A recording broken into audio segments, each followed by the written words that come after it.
Welcome to Peaceful Zen Talks. Today we have Amy Mahar, and I'm so happy to have you here, Amy. Amy's not only on my podcast, but I've been friends with her for God knows, more than 15 years. So we've known each other for a very, very long time. So Amy she was on Master Chef, which is incredible. She's such a great cook. Every time I come over to her place, I'm constantly munching on things, and she makes all this amazing bread from scratch. So there's a lot that we can learn from Amy. So Amy, go ahead. Thank you. Thank you for having me. For sure. So excited to be here. I'm so excited to be here with you. Yay. One of my best friends of a very long time. Yes. It's funny because you say she was on Master Chef and she's this and that, but it's funny because I barely think about that or remember that, and oh, wow. I just think of myself such a normal little nerd loser that's in this little bubble at her house. That just makes you way more humble. Oh, so thank you. That's a great quality to have. I would love to, people listening would love to learn more about you. So can you tell us a little bit about how you got into cooking and how it all started, the whole journey? So I have a pre-COVID journey and then a COVID and on journey. Pre-COVID, I loved cooking. I was a home cook. I went on Master Chef, and I was too embarrassed and shy to post my recipes online. Oh, wow. Because I was worried that it wasn't perfect enough and that people were looking and it wasn't going to meet people's expectations. And then once COVID hit and TikTok happened, I think there was less pressure about things needing to be perfect and an easy platform to kind of put it out there to kind of the world without it being all of your friends who are on social media.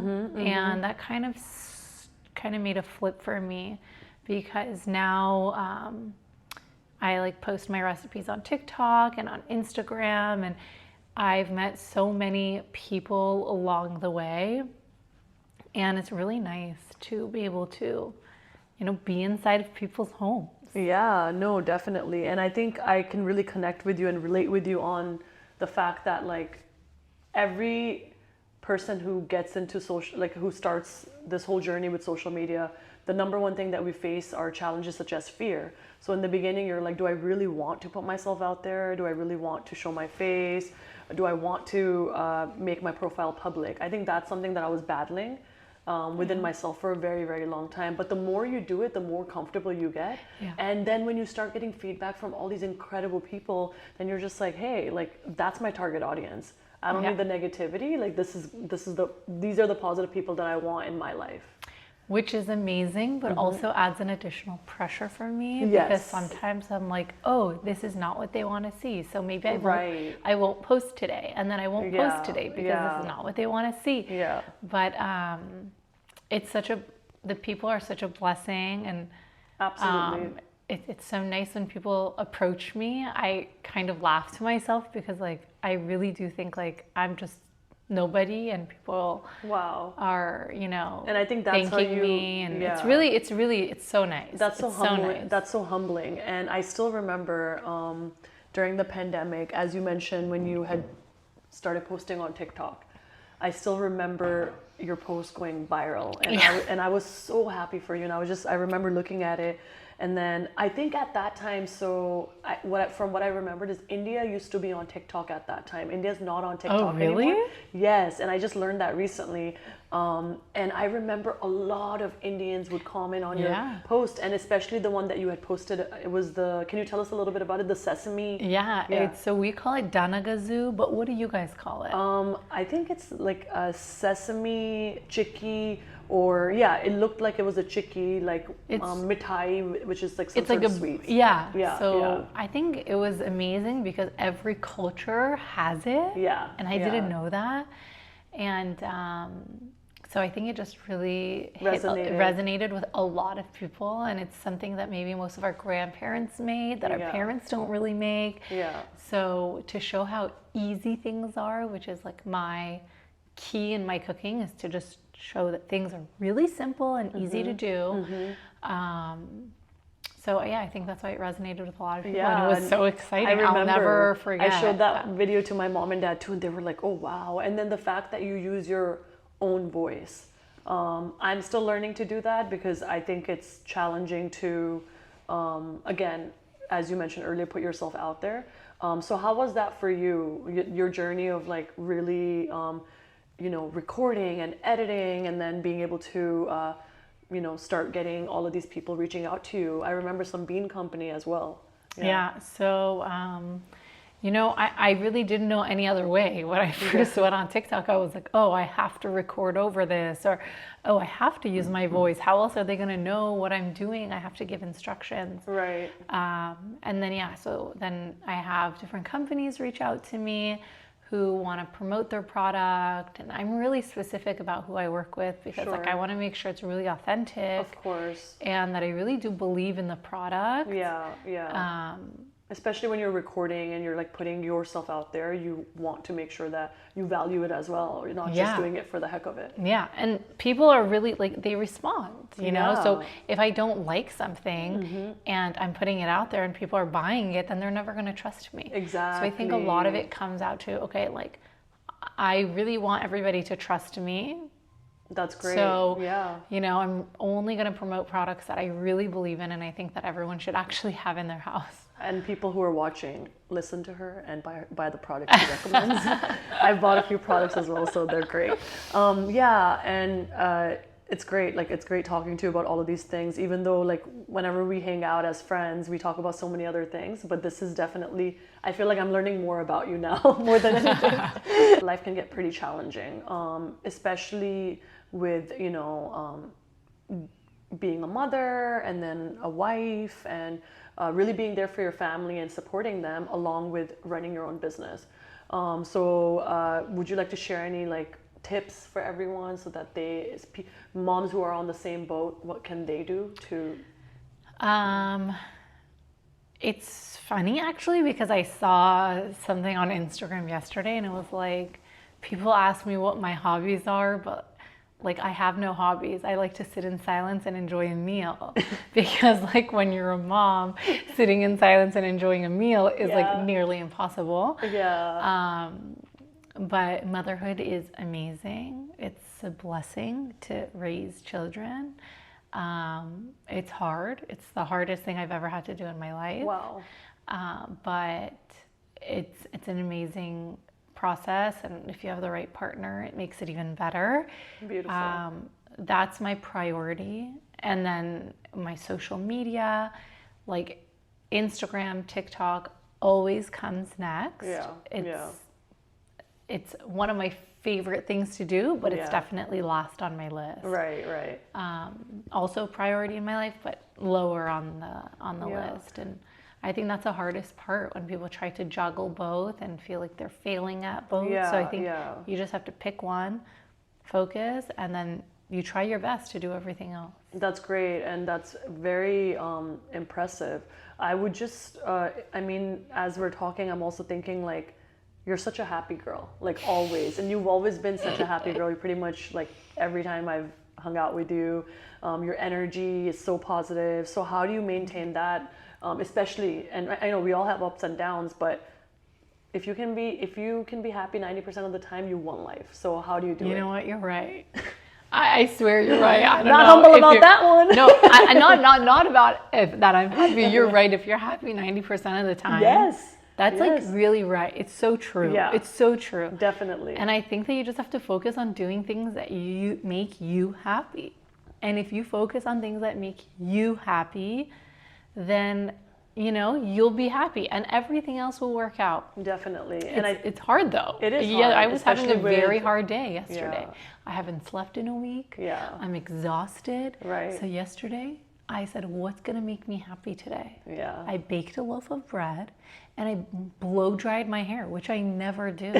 And I put makeup on yesterday for no reason. Yeah. Because I wanted to feel better about it. I wanted to feel better. Absolutely. Because I just felt like there's nothing I can do to feel better, but then there's always something you can do. For sure. That's and according to my mom, it's putting on makeup and doing your hair. And it Yeah. did make me feel a little It does. better. It does, definitely, because it allows you to be confident. Yeah. And especially if you haven't put on makeup in such a long time, something simple as just putting on a lipstick, Yeah. it's fine. We're girls. What makes you happy?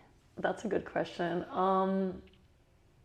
I think conversations like this, because I feel like if my cup is half full, through conversing and really getting to know someone on a deeper level, that's when my cup is all the way full. I feel the most myself, and I feel the happiest, and it just makes me like I have a good night's sleep, and I'll think about our conversation that we had earlier, like, oh, it was such a good conversation. Yeah. I learned so much from you, like through your life journey, and that's fulfilling for me. That's so nice. Do you want to have your own talk show? I would like to, maybe one day. On primetime TV? Maybe. Gotta improve myself first. Climbing up that ladder. You know what? Everyone's improving themselves every day. Exactly. I exactly. swear. And Yeah. that's the best part about people who really work on improving themselves. Definitely. It's like there are people that don't try, and Yeah. you want to be friends with the people that are trying to improve themselves Yeah, every day. yeah. And I was talking to two of my friends earlier. Shout out to Simran and Nishan. And they were so supportive, and they mentioned, they're like, you know what? Sometimes we're there like 90%. Like you're already there 90%. It's just that like 10% that you just have to put in a little bit more effort. Yeah. So I think that it's really important to be consistent in life, and again, having supportive friends. That matters a lot. And now that I mentioned friendships, I would love to know, I know that you've always had amazing, incredible friends in your life. And I've only heard you say amazing things about them. You've always had such a good support system. So would love for you to share a little bit about your friendships and how do you maintain them, and how often do you see your friends, especially being a mom. Again, it's challenging. I can literally cry talking about my friends. I love my friends. I'm so blessed. I'm so lucky. I don't have sisters. So first, my brother is my friend, which is amazing. But girls are also different. Girls need girlfriends. Mm-hmm. And, in life, you always need to know that people have good and people have bad. And you accept... Wait, can you repeat that? People have good and people have bad. Everybody. I do, you do, everyone. Everyone is good and bad. Yeah. Everyone has things that will bother you. And you just need to be able to accept their bad. Wow. Yeah. Does that make sense? That makes absolute sense. Someone their bad might be that they like to talk about other people. And for example, that wouldn't work for me. So that wouldn't be somebody that I could have around me all the time. Yeah. So, I think just accepting your friends for who they are and what they can offer, what you can offer. And that's such good advice, because as you're talking to me, I'm thinking to myself, when I was younger, I would find flaws in some of my friends. And then I would think like, oh, this person's like this. And like, because at that moment, I felt like my way is the right way. And this is again, like 7-8 years ago, or maybe even more, but like I felt like, because they're not meeting me on that level, then I don't want to be friends with that person. Right. But then over time I realized that, again, as you mentioned, everyone has their own set of flaws, and recognizing that, understanding that, again, flaws as in like, you still have to be aligned when it comes to your values, and you have to be on the same wavelength. However, if there are few things, we all have few things. Like this person, everyone's going to have that. No one's going to satisfy you 100%. Yeah. So I think that's really important, and seeing that is crucial. So in that way, you can maintain healthy friendships in your life. Yeah. And then you just have to put an effort. And everyone has to put in effort. Yeah. I mean, ooh, that's a really good topic. There are times that sometimes I don't have time to call some of my best friends for a week. Yeah. And it bothers me every day. I'm like, oh my God, it's the end of the day, and I didn't even have 5 minutes to text or to call to check in, and you just do your best. You know what I mean? Yeah, and that's just what it comes down to. And I'm so glad that you brought the whole effort thing, because for the longest time, again, I obviously don't have kids. I'm not married. All my friends are married and they have kids. So I think my struggle during the pandemic was the effort part, from where I was putting in a lot of effort, and my friends were all so busy in their lives. And I think in the beginning I started feeling really hurt about it, thinking like, oh, my best friends don't care about me anymore. And then I started thinking about that because, again, I don't know I'm not a mom. I don't know what their life is like until I spoke to many mom friends of mine, and then they mentioned to me like, hey, it's not easy. Like, I spoke to several of my friends, and they're like, you can definitely still put in effort as a mom, as you mentioned. It seems like you do put in effort, but do you think you get so occupied sometimes where friendship is not like the main, like basically what I'm trying to say is when you're not a mom, your focus is very different versus being a mom, it's all about your kids then and your husband, right? Yeah. So does it shift tremendously, would you say? I think for me, it actually took time for it to shift. And I think that generally, maybe people even do it faster. But for me, it took a really long time to separate, okay, like I'm not living in my parents' house anymore. Right. I can't have this life that I'm going out with my friends 3 times a week because I have to be with my husband and I have a house and I have all these things that I have to take care of. And that's challenging. So it was challenging because I felt like I was being pulled in like 2 or 3 different directions, and I felt like I had to give each person 100%, and then I was neglecting yourself. I was hurting myself at the end of the day because nobody was happy and I wasn't happy. Yeah, so you're trying to give your energy, but at the same time you can't give 100% to 10 different things, and like you're neglecting yourself.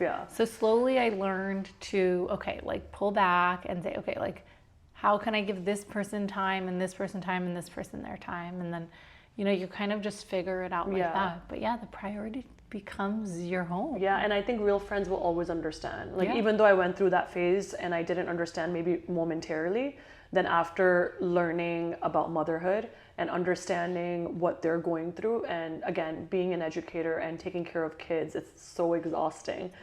So you really understand then, okay, you know what, like just because I'm not talking to my friends on a day-to-day basis as I used to back in high school and college, I still know that they really love me, and we respect each other's boundaries as well. Yeah, we're switching roles. Okay. So, what's your favorite thing about your fiance? If you could choose one thing, what's your favorite? This is very personal to me, but okay. I would say loyalty. Like him being very loyal and consistent. I mean, there's so many more things that really good qualities I can put out there. But I think him just showing up every single time. Like if I'm not doing well, like just being there from the beginning till even now, like us being in a few years in. That's so nice. Yeah. Are you done testing him? Are you done testing him?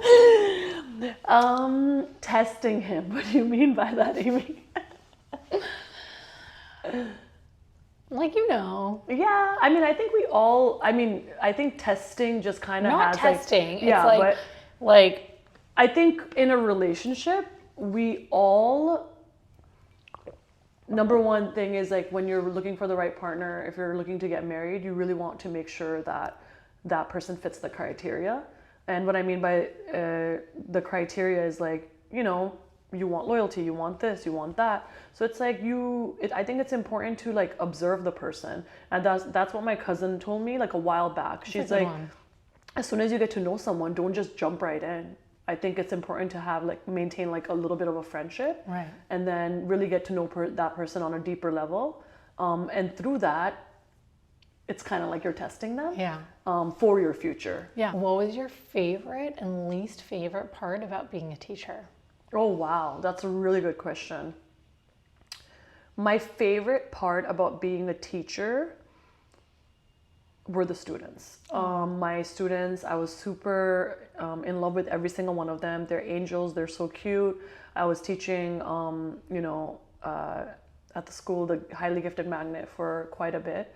So I think that aspect of it, teaching and engaging projects that I created for my students, and then seeing them come to life was one of my most favorite parts. And the innocent kids are so cute.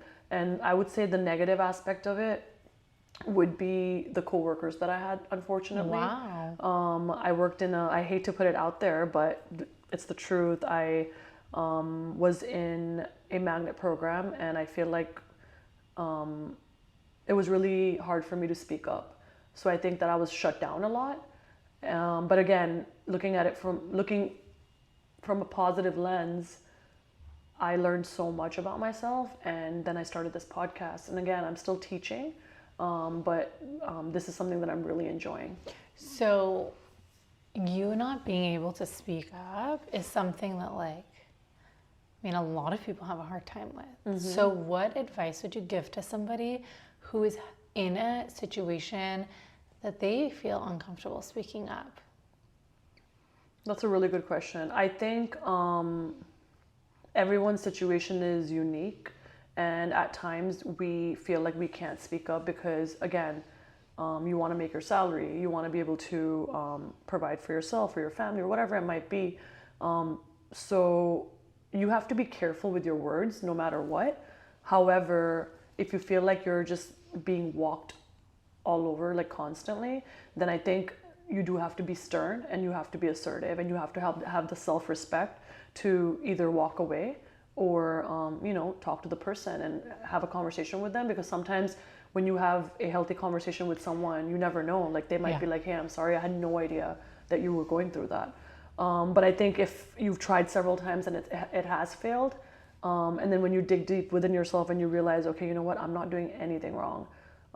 At that point, you really have to sit down with yourself and decide what makes you happy. And if walking away makes you happy, then that's your answer. Do you think men also have this issue in the workplace, or do you think it's primarily women? I think it's an issue with everyone, men and women, because we as a society, we are so focused on moving up the ladder and really trying to be the breadwinner or make a certain amount of salary. So I think with that being said, it comes with a lot of challenges. And with those challenges, sometimes you have to close your mouth, and it sucks. Well, the reason I ask is because I think that sometimes women can say something, and they can, for me personally, I'm like, in the workplace, it's like, do I really want to say something? Because I might come off as, catty, or not even catty, like, oh, she's complaining. Right. Oh, she's, I don't know. All of these things that I think that like maybe surround women more than it does men. And I think it's happening less these days. Yeah. But I definitely always, because, I had my own business for a really long time, and I definitely spoke up. Yeah. But I mean, I just know that sometimes people were probably like, what is she saying? She is talking in circles. Yeah. Because we just sometimes speak a little differently. Yeah. And it could come off differently. And I think what I realized and what I learned over the years of experience in education and like the school that I was at, and the coworkers that I had, and again, no disrespect, I learned a lot from them as well. That's why I don't like to only say negative things. But what I realized is that everyone has a different personality, and we can't change people. We can't, like, if someone is going to be rude, or if they're going to be obnoxious and they're going to be hurtful towards you for no reason, that's not something I can change. The only control I have is my reaction to it. And I think it was the most challenging thing, because if you're constantly being put down by your ideas, your thoughts, or your decisions that you're making, then you feel a certain way, then your self-worth and all of that goes down. So and it's challenging to talk about it, because I don't like to say that I was in a toxic situation, right? Because I feel like a lot of times when people say, throw out the word toxic and say all these things, then people think like, oh, what was wrong with you? You're just saying like things about them, but what about you? And again, I'm not perfect either, but at the same time, I think it's important to walk away from a situation when you feel like you're done. Yeah. And again, there's so many other doors, so many other opportunities that are waiting for you. And the only way you can take that step is by sitting down with yourself and really asking yourself, okay, I've been in this situation for a very long time. And then that's when you decide, like, okay, you know what? The new doors are going to open. There's different schools, there's different principals, there's different teachers, like there's more positions in the ed field. So it's like, you just have to really understand that. Yeah. So if you're stuck, my one advice would be, and if you're in a sad situation, whether it's a relationship, work, family life, or whatever, really sit down and think about everything. I really agree. And I think like I moved when I was first getting into like the work field. I switched jobs like every 6 months, and people around me would make fun of me because they were like, where are you working now? And where are you working now? But I was blessed with like a family who said, this job is not serving you, so you're going to be out. Yeah. That's amazing. It was like, you go in, and if it's not serving you, you leave. Exactly. You go there, you find something better, and you leave. Yeah. And I think even following that, I'll tell you that anytime I left a job, let's say on a Friday, for some reason, this universe, on that Monday, I was back at work, a different job, obviously. Oh, wow. How things happen, because I always trusted myself and said, okay, it's time, and it's time to go. Mm-hmm. And I always tell people that. I always, exactly what you said. You really have to trust your gut. Right. You have to trust your instinct. And if something is not serving you, you have to leave. And it might take years to figure that out, but then I guess the positive mindset, having that positive mindset, you have to think to yourself, okay, those years are not wasted either. I learned so much about myself and my work ethic and my professionalism and dealing with people and their personalities. You really take a lot away from every situation, and I think it's important to recognize that and give yourself grace as well, where I think we just get so caught up with what society thinks at times, like, she left this position, or what is she doing now, or whatever it might be. But or if it's not a standard position of the community, she's not a lawyer, she's not a doctor, so what is she doing? Exactly. I think that's huge in the Indian community. I'm sure in your community as well, where it's like title matters a lot. But you can be successful doing a lot of things. And I think that's what people need to start understanding and normalizing, that following your passion is the best thing you can do for yourself, because you will make money. Money will come with whatever you do in life, but you just have to really put focus into that one thing. Yeah. So actually, like even before any of my cooking stuff, it was when I was exploring what I wanted to do for the rest of my life. And I literally switched jobs every 6 months. I did everything from event planning to marketing to property management. And then I fell into like a leasing position, which was one of the biggest blessings in my life. And I thought I was going into something, and I went into something else. And 2 months later, I started my own company. Wow. Because I was suddenly... It took all of those experiences. Exactly. I ended up in the right place, and I would not have ever ended up here if I didn't go through like 6 or 7 jobs to end up in the right position, working for the right person, who was going to empower me, who was going to push me, and who was going to believe in me. Yeah. And like, what more can you ask for someone that you work with? Definitely. I mean, you can never. And for me, like, when I think of myself and what I'm going to do in the future, and hopefully going to employ people in the future, it's going to say, okay, like, I want to be that person that's going to empower you, who's going to push you, and who's going to make you the best version of yourself and make you successful. And that's what makes a good leader. Yeah. So I completely agree with that. And I think I think your environment, work environment, matters a lot.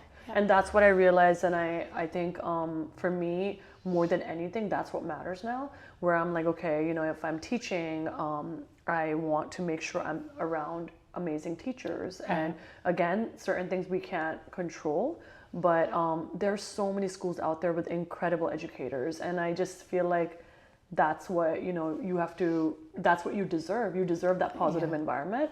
It's good for your mental health, your physical health. When you are in a toxic situation, or when you are in a situation where your body will start responding in certain ways, like, why am I constantly in a bad mood, physically, emotionally, like everything. So I think just listening to yourself is super important for people who are listening. If they want advice when it comes to relationships, what made you choose your partner? I think the most important thing that people should really focus on is marrying a good person. And if you marry a good person, then everything can work itself out. Wow.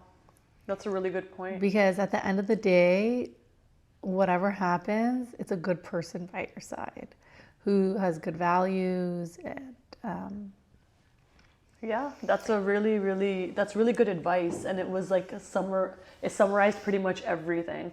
And I think you in your heart will know when it's the right person, a good person. Yeah.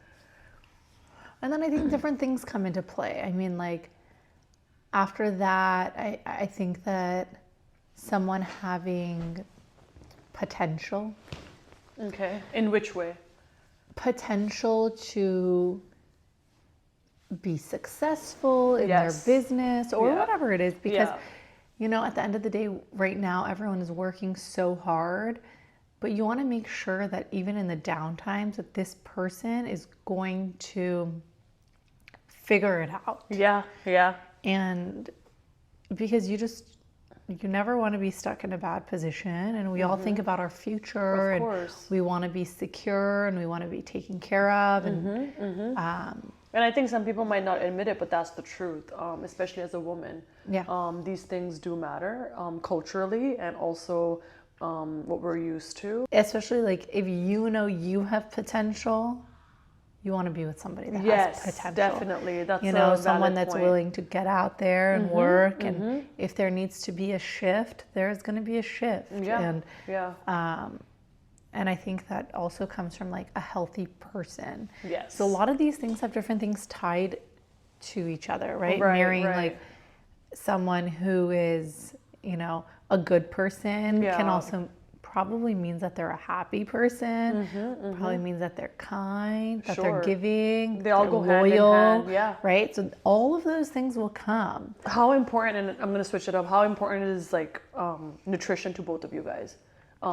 Eating right, I know, is really important to you. Is it as important to your partner as well?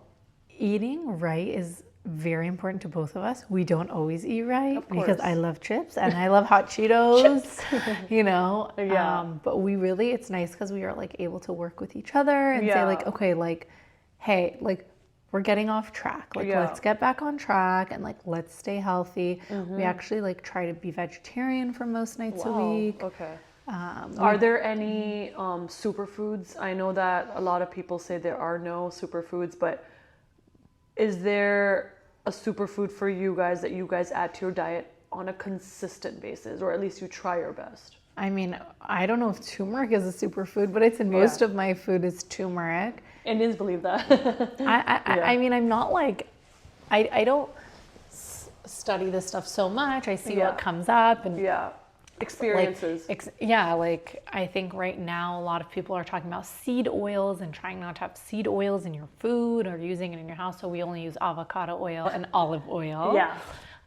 We don't use any other kind of oil. Avocado and olive. And I've heard like the temperature of avocado oil is like better than it's better than, I mean, it's better to cook with that than to cook with olive oil, but I still cook with olive oil. Okay. But those are like, let's say like the two oils that we primarily use. And I think just like, I mean, as research comes up, just saying like, okay, like, let's see how we can switch up our household. Right. What can we eliminate in our house and what can we bring into our house? And trying to keep things like really simple. Right? Like making homemade bread, making your beans from scratch, making like a lentil soup. doesn't really take much, and it could feed a full family. Yeah. You How do know? you feel about the whole canned beans versus like soaking beans overnight and making them? Because I know that's been a topic of discussion in my household a lot. Really? Because my parents they would say like natural, natural, natural, I- no canned stuff. I know. Yeah. I do use canned beans Okay. sometimes to make my hummus. I Right. use canned beans. Yeah, it's easier. Sometimes for certain things, I use canned beans. I use organic canned beans. I Yeah. don't know if that makes any difference, but I Yeah. use. Yeah. I always have canned stuff on hand Right. because, like, just in case. Yeah. But those are like actually the only canned food I carry in the house Right. is canned Canned beans. beans. Yeah. Just to have as like a backup. Right. The kids love beans, and Yeah. I love to give them beans. Right. But Right. But do you mainly like soak them overnight and soak make them? overnight and then bake Okay. them. Yeah. Yeah. Yeah. It tastes better, Right. You know, but and it also depends what you're using it in. So if I'm making a soup, it's always, you know, soak and bake it myself. But if I'm putting it in a salad or Yeah. if I'm making a dip, maybe I'll use a can. Interesting. Okay. What about vitamins and all of that? Like, I'm are you really bad. consistent? No, I am I'm so bad. Yeah. Like my dream is like to be good at taking vitamins. A lot of people argue that it's better to just eat the food, like spinach, instead of taking I this agree. iron pill. And I agree. that's how I was raised. But then I feel like we can't get that enough amount of spinach every single day. So it's like, what do we do? I feel like everyone's body is Everyone's different. body is different. Everyone's body processes food differently. Yes. So I think that like if you feel like something is missing, you go to a doctor. And if Yeah. you have an iron deficiency, yeah, you take like medication and pills Exactly. to increase your iron and then like stabilize that with food. Exactly. Like high iron food or whatever it is. But taking vitamins is probably like the hardest thing for me. Even when I was pregnant, like taking prenatals was so hard for me. Yeah. Even putting a reminder on my phone, putting it next to my nightstand, I would miss it all the time. I'm the same way. I think like just pills in general, I'm like, I don't really care to take. Yeah, but it's yeah. like, if it's going to help me in my life, then why not? I know. I even like bought like the gummy bear ones. I'm like, okay, maybe I'll eat this, but I have the Monday, Tuesday, Wednesday like thing as well, but it's so empty. I start for 1 week and then I decide to empty it. And then what about working out? I know like that's been a huge part of your life. That's something that we used to hike so much. We used to love working out. I know as a mom it is more challenging, but I see that you are putting in the effort. I'm trying. It's hard. It is hard. It's probably the hardest thing to get back into. Of course. Yeah. It's so hard. Yeah. It's yeah. like, especially in between our schedules, my schedule, my husband's schedule, the kids' schedule, you know, having help for the kids so I can go to the gym. Totally. Or to go to a class. Some weeks it's easy and some weeks it's just absolutely impossible for me to go. I think it's so crazy because during the pandemic, the whole home workouts really picked up, right? Remember? Yeah. Like we would do these video workouts all the time and like everyone was challenging each other. It's the most challenging thing to show up for a workout, but once we show up, it's the most satisfying thing in the world. It's the best. But I just feel like, you know, have you considered like maybe just trying home workouts, or did it just fade? Because I know it's hard to keep yourself motivated alone. That's the hardest thing for me is to keep motivated. I think I used to be, but to get, maybe because I'm not at my best, it's really hard for me. Hard. And I think like even going to the gym, I can't even go by myself anymore. I have to go to a class. Yeah. Because if I go by myself, I just don't feel motivated. I just feel like I'm never going to reach my goal. And there's no point in me being there. But if I get into a class, I'm like, okay, like I have to do what this teacher says for an hour. Yeah, and I think like classes are great, but it really, my entire mindset changed when I went to India recently, and then I went to Sam's sister does Orange Theory, Shraddha, and then we went to Orange Theory class, and she knew everyone in the class. They have Orange Theory in India? Yeah, they have everything in India nowadays. It's changed. That's but amazing. So like we go to Orange Theory and she knows everyone in the class, and I'm like, this is amazing. You know everyone, and she's like, yeah, like I look forward to coming in because it's like a community. Every single morning I go in and I work out, get my workout done. Yeah. She also has 2 kids, and I'm like, that's amazing. It was so awesome seeing that aspect of it where you're not entering a class where you don't know anyone. Well, I think if you're consistent and you go somewhere Yes. every single day, Yes. or even like a set day and time, you'll generally see the same yeah, people. yeah. Because I do go to classes and I see people talking to each Yes, other. yes. And like I'm that outsider that's like there once a month. I'm like, oh, okay, yes, I'm here. I pay for this gym Yeah. membership. I better go to a class. And I think like last time when I was in Westlake doing Core Power, like everyone knows everyone. Yeah. And especially in Westlake, it's like suburban area. People grew up together. They went to high school, college, and everything together. So all these girls are talking to each other, and I'm like, hey, like where are my friends? Yeah. I'm there by myself, and it's nice to even see that because just being in that, being in a zone where it's like there's so many people just communicating, happy, jolly. I think once you just enter, whether it's by yourself or with a friend, it's such a good feeling. Yeah, it is. And when you finish, it's the best feeling in the world. feeling in the world. But I just wonder why, even though we know that feeling is so great, why are we so resistant still? I wish I knew. I wanted to wake up at 6 a.m. today and go to the gym. It didn't happen. I wanted to as well, but And I knew I would feel amazing because I love Yeah. going to these 6:15 a.m. classes. yeah. I love it. Yeah, Sorry, yeah. fix my- I think the motivation aspect of it definitely matters. Every time, like I, on the weekends, go hiking or whatever with my friends, it's cut down a lot. But when I know promise my friend, unless something major comes up, I will show up. You're always sleeping when I want to go to the gym. Oh, damn.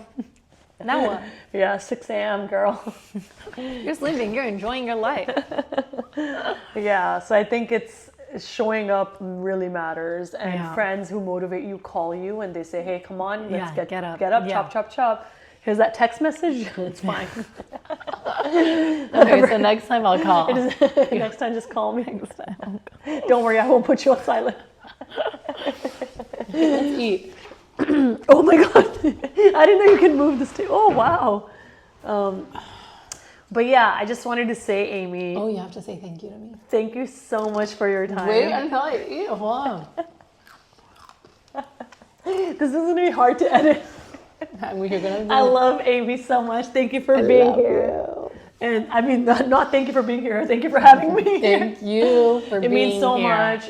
And thank you for asking me all those interesting questions. First podcast where someone actually questioned me as well. Well, thank you Thank for you. having me. Namaste. Namaste.